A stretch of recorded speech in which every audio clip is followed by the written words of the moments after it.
पढ़ लिया अज लोग कहने तुहाडे बलियां दे दरबारां ते शिरक होंदा है।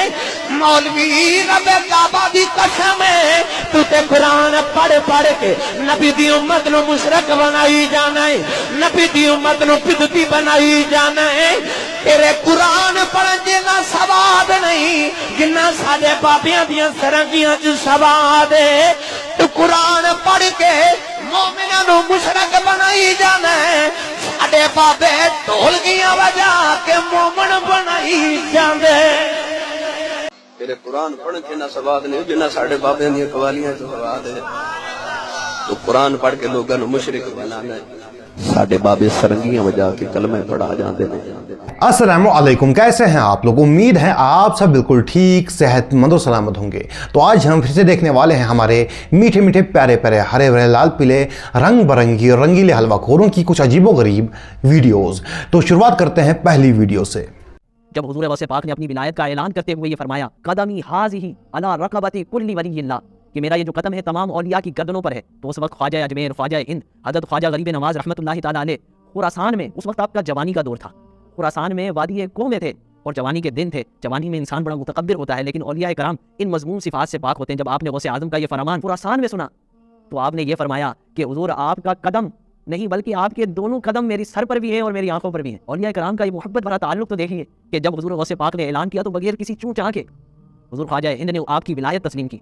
वो गौसे पाक रदी अल्लाह ताला अन्हु जब ऐलान फरमाते हैं, हजरत ख्वाजा गरीब नवाज रदी अल्लाह ताला अन्हु उस वक्त अजमेर में चिल्लागाह में थे, अपनी चिल्लागाह में चिल्ला कर रहे थे। आपने बहुत ज्यादा अपने आप को झुकाया। गौस पाक ने बगदाद में ऐलान किया, गयासुद्दीन का बेटा बाजी ले गया।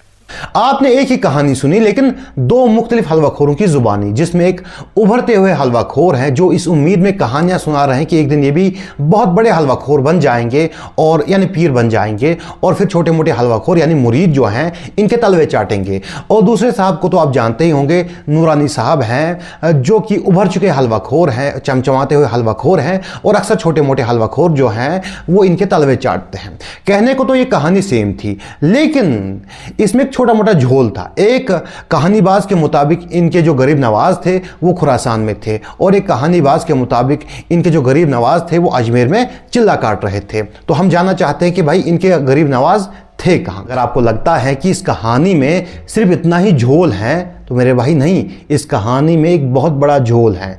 लेकिन उसको एक्सपोज करने के लिए आपको जानना पड़ेगा कि इनके जो गौसे आजम थे वो पैदा कब हुए थे। आपने पूछा कि हुजूर गौस पाक कब पैदा हुए। हुजूर गौसे पाक रज़ी अल्लाह ताला अन्हु अगर सने हिजरी जो इस्लामी सने हिजरी है उसके हिसाब से 470 सने हिजरी में आप दुनिया में जलवागर हुए, आप पैदा हुए। इन्हीं के मुताबिक इनके जो गौसे आजम थे वो पैदा हुए थे 470 हिजरी में। अब हम ये जान लेते हैं कि उन्होंने दावा कब किया था कि तमाम वलियों की गर्दनों पर मेरा पाँव है। ये दावा उन्होंने कब किया था? इधर गौसे पाक की उम्र 18 साल हुई, आप बगदाद की जामा मस्जिद में खड़े होकर ऐलान विलायत फरमा रहे हैं, कदमी हाज़िही अला रक़बती कुल्ली वलिय्यिल्लाह, मेरा ये कदम सारे औलिया अल्लाह की गर्दनों पर है। इन्हीं के और एक हलवाखोर के मुताबिक जब इनके गौसे आजम 18 साल के हुए तो उन्होंने ये दावा किया था। 470 में उनकी पैदाइश है, 18 साल और जोड़ लीजिए तो करीबन 488 हिजरी में उन्होंने ये दावा किया था। अब हम ये जान लेते हैं कि आखिर इनके जो गरीब नवाज थे वो कब पैदा हुए थे।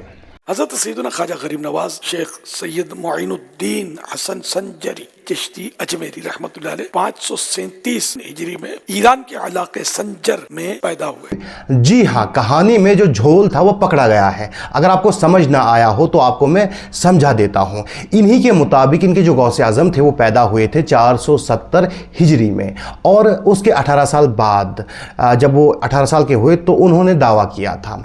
470 में 18 जोड़ लीजिए हो गए 488, यानी 488 हिजरी में उन्होंने दावा किया था। लेकिन इनके जो गरीब नवाज थे वो पैदा हुए थे 537 हिजरी में। तो सवाल ये पैदा होता है फिर गरीब नवाज उस दौर में कैसे आ गए? जब गौसे आजम, इनके गौसे आजम ने दावा किया था तो उसके करीबन 48 या फिर 49 साल बाद इनके गरीब नवाज पैदा हुए थे। तो फिर वो उस दौर में आए कैसे, जबकि वो पैदा ही नहीं हुए थे? हो सकता है कि उस दौर में गरीब नवाज साहब के वालिद साहब की भी शादी ना हुई हो, क्योंकि 48 या फिर 49 साल का फ़र्क है। तो मुझे समझ नहीं आता कि एक बंदा कह रहा है कि वो जवान थे, खुरासान में थे, एक उनसे चिल्ले कटवा रहा है, तो समझ नहीं आता कि भाई ये कैसे हो रहा है। अब मुझे इसका जवाब चाहिए, देखते हैं कि कौन सा अत्तारी या फिर कौन सा बरेलवी जो है मुझे जवाब देता है। खैर इनमें से किसी ने तो झूठ बोला है, तो मैं जानना चाहता हूं कि भाई किसने झूठ बोला है। तो चलते हैं अगली कहानी की तरफ। अब उसी आइंस्टाइन की बात कर रहा हूं जिसने ये कहा है कि मैंने कायनात को देखने की कोशिश की। सुनो, कायनात को देखने की कोशिश की और चांद तक और सूरज तक और बहुत सारे मकामात तक देखने की रसाई हासिल कर लिया। और उसने कहा कायनात का जो किनारा, एक किनारा मैंने देखा, उसके लिए वो कहता है 2 करोड़ नूरी साल लग जाएंगे। 2 करोड़ नूरी साल। नूरी साल किसको कहते हैं पता है? ये जो साल हमारे चल रहे हैं, ये साल सुबह होती है 6 बजे सुबह हुई, शाम में 6 बजे सूरज डूबा, आराम से दिन चल रहे हैं। नूरी साल इसको नहीं कहते। नूरी साल 1 मिनट में 1,80,000 किलोमीटर का सफर करता है। 1 मिनट में 1,80,000 किलोमीटर का सफर तय हो जाता है नूरी साल में। उस तरह 1 मिनट की बात कर रहा हूं, 1 मिनट की, उस तरह के 2 करोड़ साल लग जाएंगे कायनात को देखने के लिए। ये कौन कह रहा है? आइंस्टाइन कह रहा है, जिसके पीछे तुम लोग आगे पीछे जिसको किबला बनाते हो। सुनो, 2 करोड़ नूरी साल लग जाएंगे कायनात के किनारे देखने के लिए, कायनात की सारी चीजें देखने के लिए। और आओ शहंशाह बगदाद के दरबार में, कहते हैं नज़रतु इला बिलादिल्लाहि जबन का खद्दलतिन अला हुक्म इत्तिसाली। मैं अल्लाह की पूरी कायनात को ऐसे देखता हूं जैसे अपने हथेली में राई के दाने को देखता हूं। पहले आप लोगों ने अपने बाबाओं के बारे में झूठी कहानियां गढ़ी, वहां तक ठीक था, लेकिन अब यहूदियों के बाबाओं के बारे में क्यों झूठ बोल रहे हो? उसका कुछ ऐसा मानना ही नहीं था। आइंस्टाइन का मानना था कि यूनिवर्स जो है वो फाइनाइट है, यानी महदूद है, बट अनबाउंडेड है, लेकिन इसका कोई किनारा है ही नहीं। वो ये मानता था कि यूनिवर्स जो है वो महदूद है लेकिन बगैर किसी किनारे के। वो यूनिवर्स यानी कि कायनात के किनारे में मानता ही नहीं था। वो कहता था कि कायनात का कोई किनारा है ही नहीं। अगर आपको समझ ना आया हो तो आपको मैं मिसाल के जरिए समझाता हूँ। आइंस्टाइन के मुताबिक अगर आप यूनिवर्स के किसी भी जगह पे खड़े हो जाएंगे, कायनात के किसी भी जगह पे खड़े हो जाएंगे और सीधे चलने लग जाएंगे, आप चलते जाएंगे चलते जाएंगे चलते जाएंगे, आपको कोई किनारा नहीं मिलेगा, बल्कि आप उसी जगह पे वापस आ जाएंगे चलते चलते जहां से आपने चलना शुरू किया था। यानी आपको इसका कोई किनारा नहीं मिलेगा। और वो कहता था कि यूनिवर्स का कोई किनारा है ही नहीं। लेकिन आप लोगों ने तो भाई उसके बारे में ही झूठी कहानी गढ़ दी कि उसने कहा 2 करोड़ नूरी साल दूर है यूनिवर्स का यानी कायनात का किनारा। तो ये सरासर झूठ है। बात यहीं तक होती तो हम सह लेते, लेकिन लगता है अजहरी साहब जो है फुल मूड में थे, आज फुल मूड में कि खूब झूठ बोलने हैं। बहरहाल उसके बाद अजहरी साहब ने कहा कि एक नूरी साल के 1 मिनट में 1,80,000 किलोमीटर आते हैं। यह भी झूठ है, सरासर झूठ है। नूरी साल का मतलब होता है लाइट ईयर, अंग्रेजी में लाइट ईयर कहते हैं, यानी कि 1 साल में रोशनी यानी कि लाइट जो है कितना सफ़र तय करेगी, कितनी डिस्टेंस जो है ट्रेवल करेगी, उसको कहते हैं लाइट ईयर। और रोशनी की जो स्पीड है, जो उसकी रफ्तार है, वो है 2,99,792 किलोमीटर पर सेकंड। जी हाँ, पर सेकंड की बात हो रही है। मैं जानता हूं काफ़ी सारे लोगों ने सुना होगा या फिर पढ़ा होगा कि 3 लाख किलोमीटर पर सेकंड है, वो भी सही है क्योंकि अक्सर इसका राउंड फिगर लिया जाता है। हिसाब की आसानी के लिए 3 लाख किलोमीटर पर सेकंड की स्पीड जो है लाइट की ली जाती है, वो भी सही है। हम भी 3 लाख किलोमीटर पर सेकंड लेते हैं।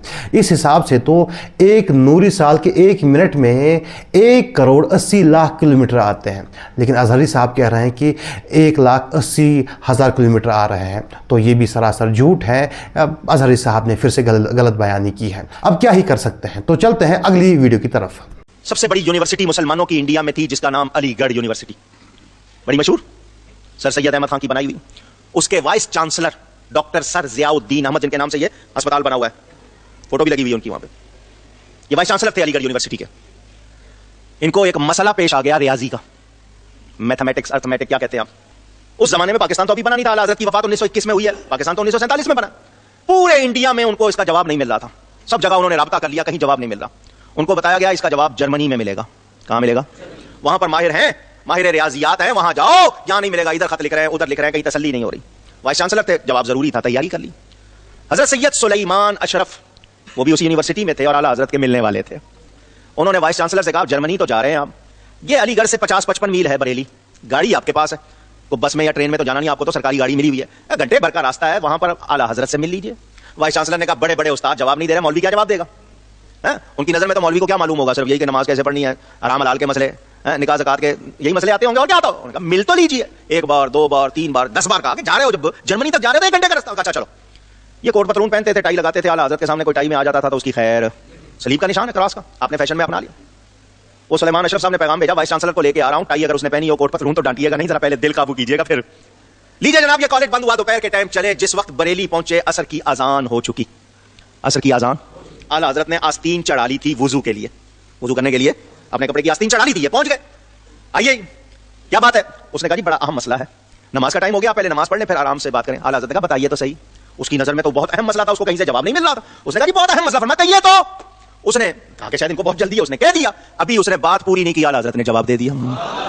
उसकी आंखें फटी की फटी रह गई। मौलवी है, मैं कहां कहां धक्के खा चुका हूं, पूरा हिंदुस्तान मैंने राब्ता कर लिया, कोई बात तक नहीं इसकी सुन रहा। इन्होंने सुना अभी पूरा नहीं और जवाब दे दिया, और ऐसा जवाब दिया मेरी तसल्ली हो गई है। आला हजरत नमाज के लिए तशरीफ ले गए। नमाज के बाद वो मजीद सवाल करता रहा, आंखों में आंसू आए हुए। उसने कहा, सुना था इल्मे लदुन्नी भी कोई चीज होता है, आज देख लिया। नमाजी हो गया, दाढ़ी रख ली उसने। अच्छा, इसी वीडियो में नूरानी साहब ने कहा कि जो सर जियाउद्दीन साहब थे वो वाइस चांसलर थे और जवाब ज़रूरी था तो तैयारी कर ली। तो इसका मतलब यह है कि ये जो कहानी हो रही है उसी दौर की हो रही जब सर जियाउद्दीन साहब AMU के VC थे। लेकिन इसमें थोड़ा बहुत झोल है। झोल ये है कि जो सर जियाउद्दीन साहब जो AMU के वाइस चांसलर बने थे वो बने थे करीबन 1934 में, लेकिन इनके जो अहमद रज़ा खान बरेलवी साहब जिनको ये आला हजरत कहते हैं, तो उनकी जो डेथ हुई थी वो हुई थी 1921 में। तो सवाल ये पैदा होता है कि फिर ये मुमकिन कैसे है? फिर ये तो मुमकिन नहीं है ना, तो ये सरासर झूठ है। बहरहाल जो हलवाखोर हजरात इस कहानी को सुनाया करते थे और सुनते थे बड़े शौक़ से, उनके लिए बड़ी बुरी खबर है कि ये कहानी भी झूठी है। खैर, इसी के साथ ये वीडियो जो है ख़त्म होती है। इंशाअल्लाह अगर अल्लाह ने चाहा तो मिलते हैं अगली वीडियो में। अस्सलामु अलैकुम।